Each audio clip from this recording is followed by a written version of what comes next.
بلکہ آپ یہ دیکھیے وہ حدیث مشہور ہے، آپ صلی اللہ علیہ وسلم نے فرمایا کہ میری خواہش ہے کہ میں نماز کے لیے اذان دینے کے بعد، اقامت بولنے کے بعد کسی کو نماز کے لیے کھڑا کر دوں، وہ نماز پڑھائے، میں پیچھے سے ان لوگوں کے پاس جاؤں جو نماز میں حاضر نہیں ہوتے، مسجد میں نہیں آتے، باجماعت نہیں پڑھتے، میں ان کے گھروں کو آگ لگا دوں، فرمایا آپ صلی اللہ علیہ وسلم نے۔ کیوں؟ مسلمانوں کے لیے، خاص کر مردوں کے لیے مساجد میں آنا، نماز باجماعت ادا کرنا یہ ضروری ہے، واجب ہے امت کے لیے۔ ایسا نہیں کہ جیسے بعض لوگ سمجھتے ہیں جن کو اسلام سے کوئی واقفیت ہی نہیں ہے، ان کا خیال کیا ہے آج کے زمانے میں مشہور ہو رہا ہے، نماز کے لیے مسجد شرط نہیں ہے، نماز کے لیے مسجد شرط نہیں ہے۔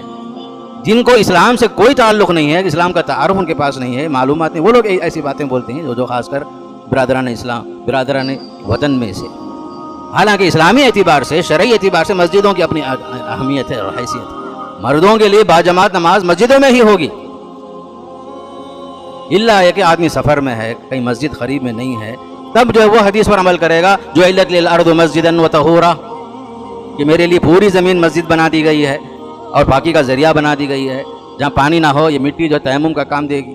یہ اس وقت ہے جہاں قریب میں کوئی مسجد نہ ہو، ورنہ جو ہے باقاعدہ مسجد میں آ کے باجماعت نماز ادا کرنا ہر مسلمان پر واجب ہوتا ہے، اہل سنت والجماعت سب کے پاس یہ متفق علیہ چیز ہے۔ یہ آپ جو ہے گھر میں نماز ادا نہیں کر سکتے، اللہ کے کوئی خاص عذر ہو، چل نہیں سکتے، آپ بیمار ہیں، بالکل بیمار ہیں۔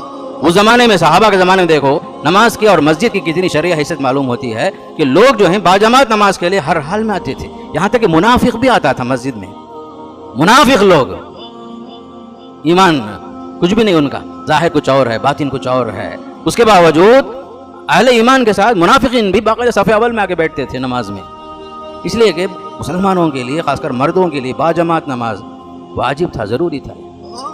یہاں تک ایک نابینا صحابی آتے ہیں، پوچھتے ہیں نبی کریم صلی اللہ علیہ وسلم سے، یا رسول اللہ آپ کو معلوم ہے میں بیمار ہوں، معذور ہوں، یعنی بینائی نہیں ہے، اور میرا کوئی رہنما اور رہبر بھی نہیں ہے جو مجھے مسجد لے کر آئے، بار بار مسجد دور بھی ہے، اور مدینے میں کئی علتیں بیان کرتے ہیں، میرا گھر دور ہے، راستے میں سانپ اور بچھو ہیں، راستہ صاف نہیں ہے، اندھا آدمی ہوں میں، کوئی رہبر نہیں ہے، کیا مجھے اجازت ہے میں گھر میں نماز پڑھ لوں؟ اللہ کے نبی نے فرمایا اچھا جاؤ۔ تھوڑی دور 4 قدم آگے بڑھے، آپ نے بلا کر پوچھا اتسمع النداء، کیا تم اذان کی آواز سنتے ہو؟ انہوں نے کہا ہاں یا رسول اللہ سنتا ہوں۔ فرمایا فاجب، جب تم کو جو ہے اذان کی آواز حی علی الصلاۃ سننے کے بعد گھر میں پڑھنے کی اجازت نہیں ہے، آپ کو مسجد آنا پڑے گا۔ کس کے لیے فرما رہے ہیں؟ ایک نابینا آدمی، ایک نابینا شخص۔ اور ہمارے صحابہ فرماتے ہیں کہ اس زمانے میں بیمار کی آخری حد یہ ہوتی تھی، بعض صحابہ بیمار ہوتے تھے، چل نہیں سکتے تھے، لیکن نماز باجماعت کے لیے وہ لوگ کیا کرتے تھے معلوم؟ 2 آدمی کے کندھے کے اوپر ہاتھ ڈال کر سہارے سے پاؤں لڑکھڑاتے ہوئے بھی مسجد آ جاتے تھے۔